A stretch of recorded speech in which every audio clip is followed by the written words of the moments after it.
Confidence ఉంచుకోండి.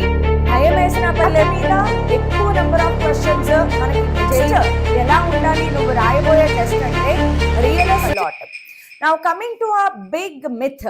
ఈ myth JEE వాళ్ళైనా, నీట్ వాళ్ళైనా, ఎఫ్సెట్ వాళ్ళైనా, ఇంకేదైనా సరే, ఫస్ట్ ఆఫ్ ఆల్ జేఈకి సంబంధించి చెప్తాను, నీట్ ఇంకా పర్వాలేదు కానీ జేఈకి సంబంధించిన మిత్ చూడండి. Learning high weightage chapters can get you 99 percentile. అందరు అడిగే క్వశ్చన్ ఇదే కదమ్మా, మ్యామ్ హై వెయిటేజ్ చాప్టర్స్ చెప్పండి, హై వెయిటేజ్ చాప్టర్స్ చెప్పండి. అట్లీస్ట్ 2025లో జేఈ పేపర్స్ చూసిన తర్వాత అయినా మనకి కనువిప్పు కలగాలి. జేఈలో ఈ హై వెయిటేజ్ స్ట్రాటజీ అనేది బంద్ చేసేయాలి.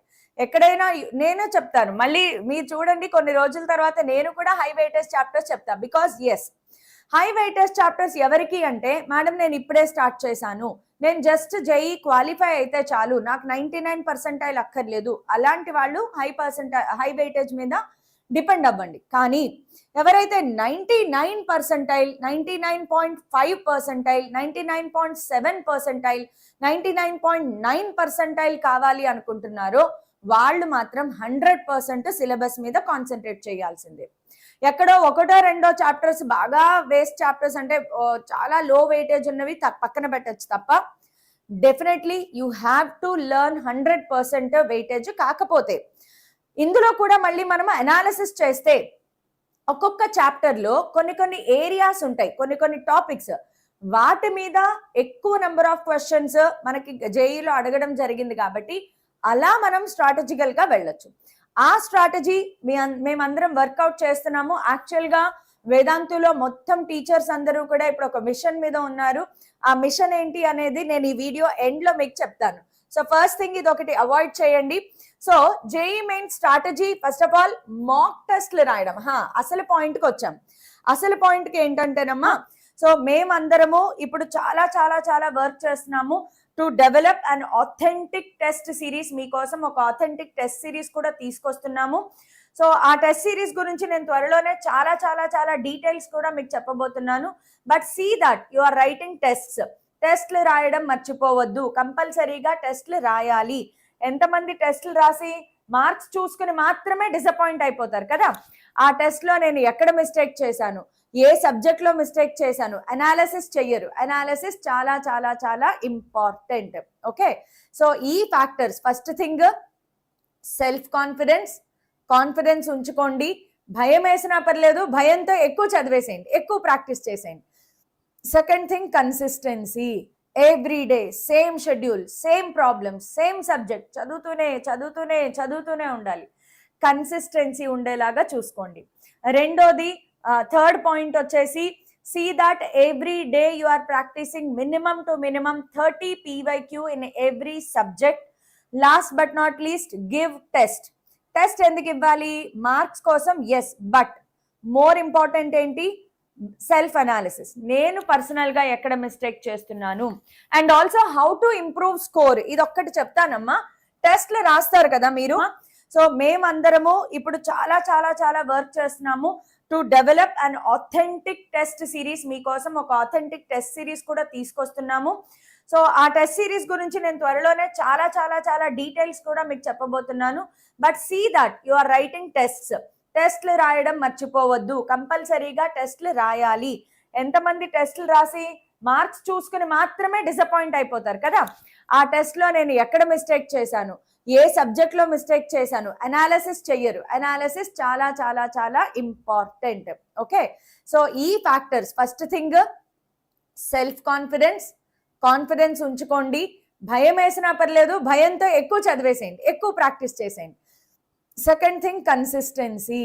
Every day same schedule, same problems, same subject చదువుతూనే ఉండాలి. కన్సిస్టెన్సీ ఉండేలాగా చూసుకోండి. రెండోది, థర్డ్ పాయింట్ వచ్చేసి, see that every day you are practising minimum to minimum 30 PYQ in every subject. Last but not least, give test. Test ఎందుకు ఇవ్వాలి? Marks కోసం, yes, but more important ఏంటి? Self analysis. నేను personal గా ఎక్కడ mistake చేస్తున్నాను, and also how to improve score. ఇది improve score, how to improve your score. Because score చాలా ఇంపార్టెంట్ కదా. How to improve your score in your tests. నువ్వు మాక్ టెస్ట్లు రాసావు, బాగుంది, కానీ మార్క్స్ ఎలా పెంచుకోవాలి, స్ట్రాటజీ ఎలా ఉండాలి? It is a very simple strategy. ఇప్పుడు మీకు జేఈలో మ్యాథ్స్, ఫిజిక్స్, కెమిస్ట్రీ నుంచి వద్దాం. మ్యాథ్స్ ఉంటుంది, ఫిజిక్స్ ఉంటుంది, కెమిస్ట్రీ ఉంటుంది. సో ఫర్ ఎగ్జాంపుల్ నువ్వు ఒక రోజు ఒక టెస్ట్ రాసావు, ఈ సండే ఒక టెస్ట్ రాసావు అనుకుందాం. ఆ టెస్ట్ లో నువ్వు మ్యాథ్స్ లో కేవలం ఒక 7 క్వశ్చన్స్ సాల్వ్ చేసావు. టెస్ట్ 1 అనుకుందాం. టెస్ట్ 1 లో మ్యాథ్స్ లో 7 క్వశ్చన్స్ సాల్వ్ చేసావు. ఫిజిక్స్ లో కేవలం 12 క్వశ్చన్స్ సాల్వ్ చేసావు. కెమిస్ట్రీలో ఒక 15 క్వశ్చన్స్ సాల్వ్ చేసావు అనుకుందాం. ఇప్పుడు నువ్వేం చేయాలి? ఈ టెస్ట్ లో ఎందుకు నేను ఇన్నే చేశాను, ఎక్కడ మిస్టేక్ చేశాను, ఎక్కడో ఒక చోట నువ్వు సరిదిద్దుకోగలిగే మిస్టేక్సే ఉంటాయి. సో ఆ మిస్టేక్స్ ని ఐడెంటిఫై చేసి మైండ్ లో పెట్టుకో. నెక్స్ట్ టెస్ట్ 2 రాసేటప్పుడు, నెక్స్ట్ డే టెస్ట్ 2 రాసేటప్పుడు జస్ట్ సీ దట్ ఒక్కొక్క క్వశ్చన్ పెంచుకునేలాగా చూడు. సో ఇందులో గతంలో 7 క్వశ్చన్స్ ఆన్సర్ చేసావు కదా, try to solve 7 to 8 questions, తగ్గకూడదు. 7 to 8 క్వశ్చన్స్ సాల్వ్ చేసేలాగా చూడు. దీంట్లో 12 to 15 క్వశ్చన్స్, లేదా అంత పెంచక్కర్లేదు, 12 to 13 క్వశ్చన్సే వేసుకో. కెమిస్ట్రీ మీద కొంచెం మీరు ఎక్కువ వర్క్ చేయాలి కాబట్టి ఇక్కడ 15 క్వశ్చన్స్ టు 17 క్వశ్చన్స్. ఇది టెస్ట్ 2. ఇంకా నెక్స్ట్ ఏం చేస్తావు? టెస్ట్ 3. టెస్ట్ 3కి వచ్చేటప్పటికి ఇక్కడ నుంచి ఇంకొక క్వశ్చన్ పెంచుకునేలాగా. పోనీ సేమ్ కన్సిస్టెన్సీ మెయింటైన్ చేయి. సేమ్ ప్రతిసారి నీ మార్క్స్ జస్ట్ ఒక్క క్వశ్చన్ పెంచుకుంటే 4 మార్క్స్ పెరుగుతాయి. సూపర్ గా పెరిగిపోతుందమ్మా. సో టెస్ట్ 2 టెస్ట్ రాసేటప్పుడు మిమ్మల్ని ఏమి మిరాకిల్స్, అద్భుతాలు చేయమనట్లా. టెస్ట్ 1లో 80 మార్క్సే వచ్చాయి అవుట్ ఆఫ్ 300, టెస్ట్ 2లో 200 మార్క్స్ వచ్చాయి, అంత చెయ్యమని నేను అడగట్లా. టెస్ట్ 1లో 85 మార్క్స్ వచ్చాయి కదా, టెస్ట్ 2లో మేక్ ఇట్ 100. టెస్ట్ 3కి వచ్చేటప్పటికి see that you are getting 115 marks లేదా 112 మార్క్స్. టెస్ట్ 4 వచ్చేటప్పటికి see that you are getting 130 marks. Test 5 వచ్చేటప్పటికి 150 దగ్గరకు వచ్చేలాగా చూడు. ఇలా ఒక్కొక్క టెస్ట్లో కొద్ది కొద్దిగా మార్క్స్ పెంచుకోవడానికి నువ్వు ఎంత ఎఫర్ట్స్ పెట్టాలి? స్ట్రాటజీ. లాస్ట్ దాంట్లో ఎక్కడ తప్పు చేశాను, ఇప్పుడు ఎక్కడ తప్పు చేయట్లేదు, ఆ తప్పుని ఎలా నేను ఓవర్కమ్ చేసుకోవాలి. దట్స్ ఇట్ అమ్మా. Very simple strategy. Okay, so just fear ఉంటుంది, స్ట్రెస్ ఉంటుంది, but see that you are making it for your benefit. నిన్ను నువ్వు